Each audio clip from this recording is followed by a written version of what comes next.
Oh, I hate it. I absolutely no. I would just ban it. I hate it. I just stopped using it, and I don't have any other account. No Twitter, no Instagram, nothing like that. Suka, bukannya suka karena saya kecanduan, enggak, saya nggak kecanduan sosmed, kalau nggak ada juga nggak apa-apa. Cuma penting banget untuk saya, terutama karena saya tinggal jauh dari keluarga ya, di negara lain apalagi. Jadi untuk komunikasi itu penting banget.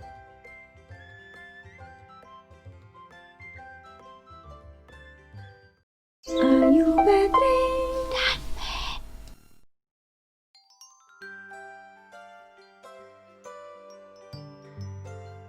Kata orang aku ramah.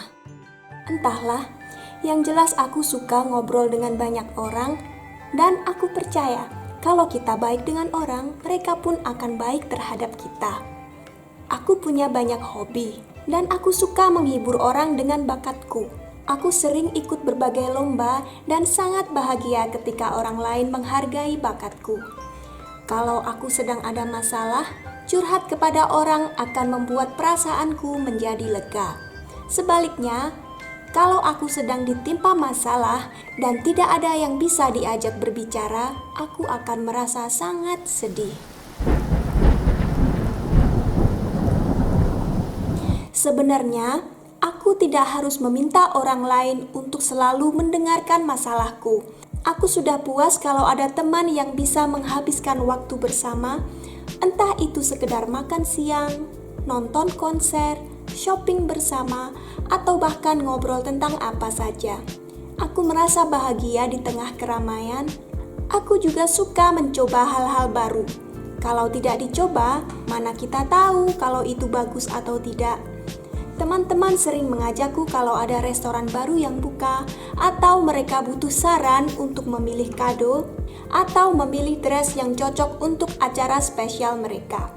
Hal-hal seperti itu membuatku bahagia. Mungkin aku bukan orang yang jenius, tapi aku tahu bagaimana harus bersikap di depan orang banyak. Tentu saja, kadang kita harus menyesuaikan dengan siapa kita berbicara. Dan biasanya, itu sudah cukup untuk bertahan di tempat kerja. Sisanya, kita hanya harus menjaga hubungan baik dengan semua orang. Aku tidak pernah bosan, bahkan aku selalu sibuk. Karena dimanapun aku berada, selalu ada orang di sekelilingku, baik secara fisik maupun di sosmed. Tapi mereka semua membuatku bahagia.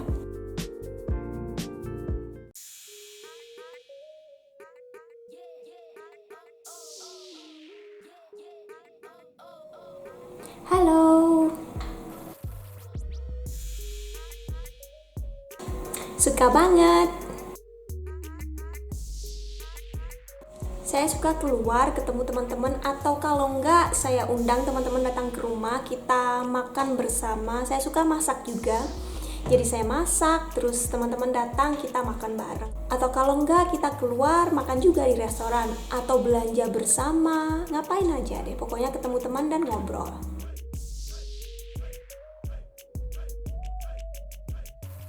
Untuk hal-hal tertentu ya.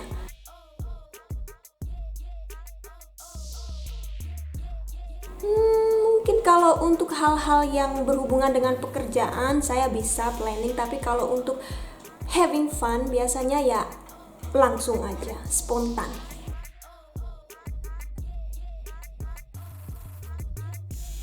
Mungkin kadang-kadang bisa dibilang saya iri juga dengan orang introvert karena mereka itu bisa nyaman dengan tidak melakukan apa-apa, dengan tidak ketemu orang siapapun. Kadang ketemu orang itu kita juga harus mengorbankan sesuatu ya, misalnya harusnya hari ini kita ada keperluan di rumah, misalnya bersih-bersih rumah, spring cleaning, tapi karena kita ada janji ketemu dengan teman di luar, jadi kan kita nggak bersih-bersih. Sedangkan kalau orang introvert, mereka pasti kan akan lebih milih, oh maaf saya nggak bisa ketemuan hari ini karena harus spring cleaning gitu ya. Itu saya kadang ngirinya dengan orang introvert seperti itu. Mereka nggak merasa bersalah harus mengorbankan ketemuan dengan teman demi untuk sesuatu yang bisa mereka lakukan sendirian. Kalau saya kan nggak bisa, kasihan temennya gitu. Tapi orang kan beda-beda.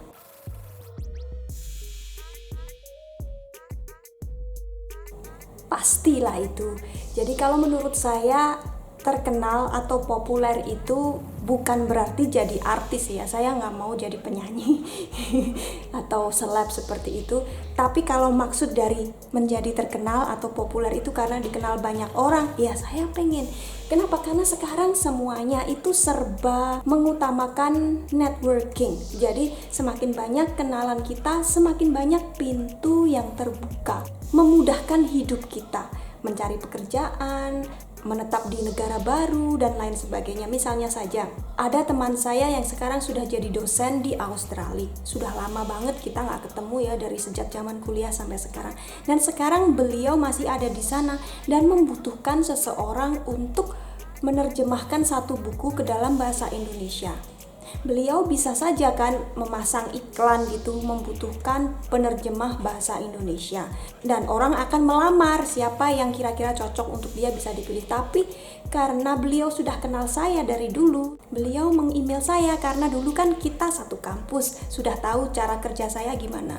Jadi tanya, Ayu ada waktu nggak untuk bikin ini? Nah itu kan nggak mungkin kalau kita nggak saling kenal. Itu salah satu contoh saja.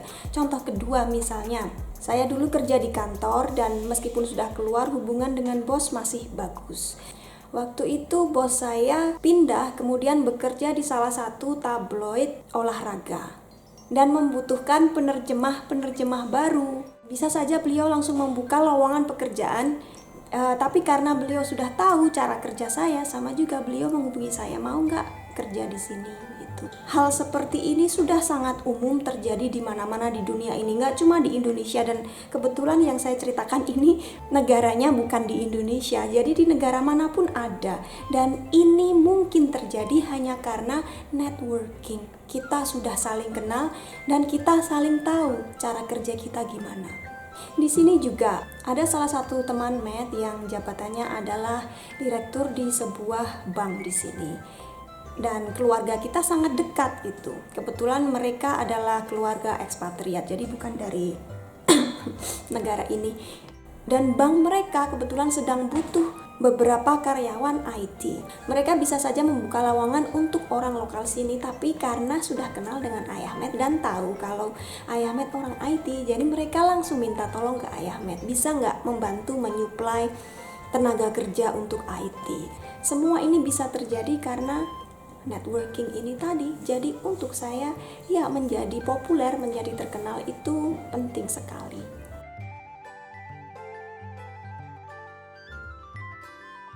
Yang pertama tentunya untuk cewek itu sangat penting ya, kita kerja di tempat baru kita harus punya teman. Karena kalau kita makan siang sendirian itu kan kayaknya sedih banget gitu, jadi harus ada temannya.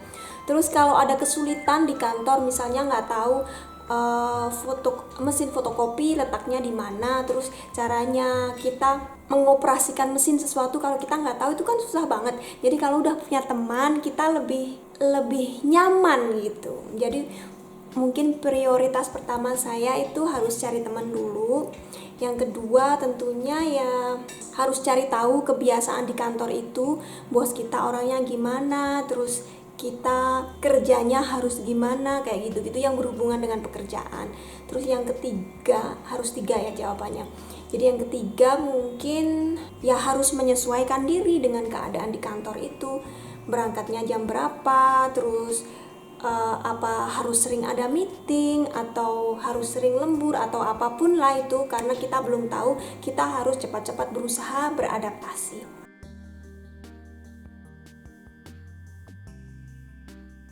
Suka, bukannya suka karena saya kecanduan, enggak, saya nggak kecanduan sosmed, kalau nggak ada juga nggak apa-apa. Cuma penting banget untuk saya, terutama karena saya tinggal jauh dari keluarga ya, di negara lain apalagi.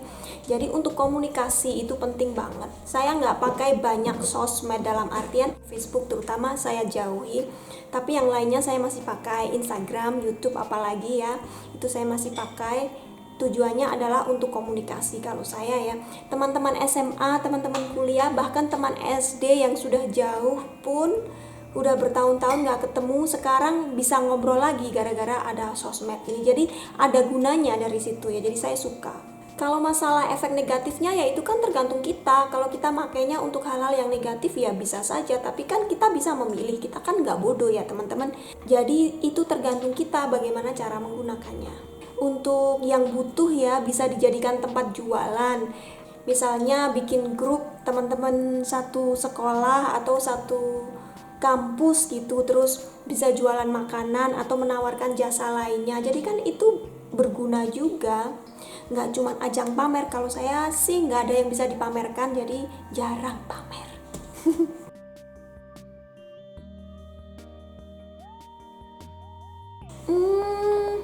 Saya suka keluar ngobrol dengan teman-teman itu, terus kalau ada kuis yang lucu-lucu boleh ikut.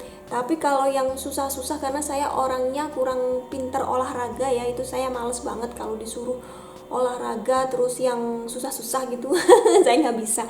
Basket, lihat aja body saya kecil begini, nggak bisa disuruh basket, volley, dan lain sebagainya. Tapi kalau untuk kuis yang lucu-lucuan aja boleh.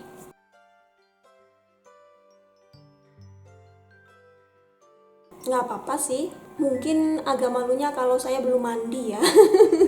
Tapi selain itu nggak apa-apa. Apalagi kalau mungkin tamunya sedang ada keperluan mendadak, misalnya ada keluarganya yang sakit minta bantuan sama kita, ya it's okay.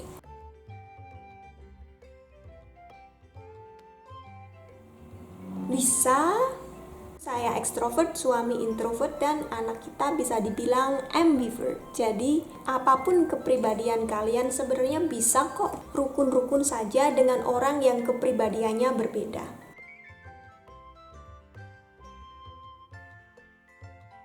Dulu iya, waktu saya hanya berdua saja sama suami, dan suami kerjanya di kantor. Dan waktu itu belum ada sosmed, jadi mau ngontak keluarga di Indonesia juga susah, mau ngobrol sama teman-teman juga susah. Di sini teman juga jarang karena kan belum ada sosmed, nggak bisa kenalan dengan orang kecuali kita sudah pernah ketemu dengan orangnya itu sendiri. Tapi sekarang kayaknya dimanapun kita berada selama kita masih punya internet itu no problem untuk saya. Yang ada malah kayaknya saya kehabisan waktu. Saya nggak pernah ngeluh bosen, itu nggak pernah. Biasanya sih, aduh udah malam ya, udah waktunya tidur. Jadi kayaknya andai saja satu hari itu ada 26 jam, saya pasti lebih seneng banget.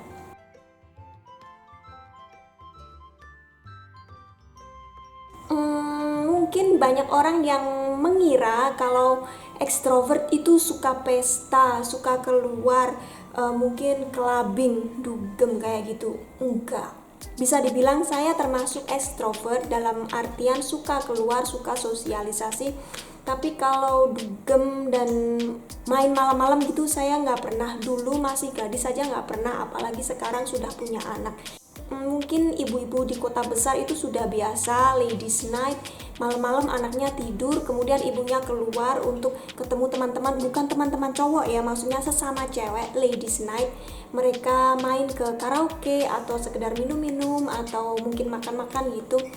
Saya nggak pernah ikut.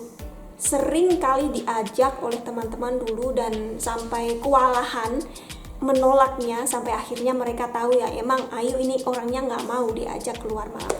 Masalahnya seharian itu saya bebas, apalagi anak sudah sekolah, sudah mulai TK dari pagi sampai sore. Saya tuh bebas boleh keluar. Kenapa harus keluar lagi malam-malam ketika suami dan anak saya di rumah? Jadi itu saya paling anti banget. Nggak semua orang ekstrovert menikmati pergi keluar rumah kapanpun itu ya. Jadi ada batasannya, dan juga orang itu kan nggak sama. Ada yang sangat ekstrovert, ada yang sedikit ekstrovert, ada yang lebih ekstrovert. Jadi seperti timbangan itu kan nggak hanya ke kiri atau ke kanan, ada juga yang di tengah-tengah, ada juga yang sedikit ke kanan, ada juga yang sedikit ke kiri. Jadi seperti itu. Kadang kita ada persepsi negatif tentang ekstrovert yang sangat doyan pesta, party animal gitu katanya. Tapi saya nggak seperti itu kok.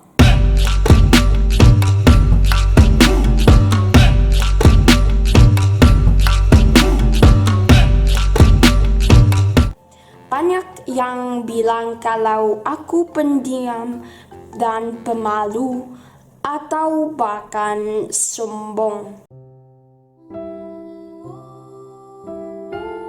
Itu tidak benar. Do you like to go out and hang out with many people? No, that's no. Colleagues? No, not really. That's stressful for me.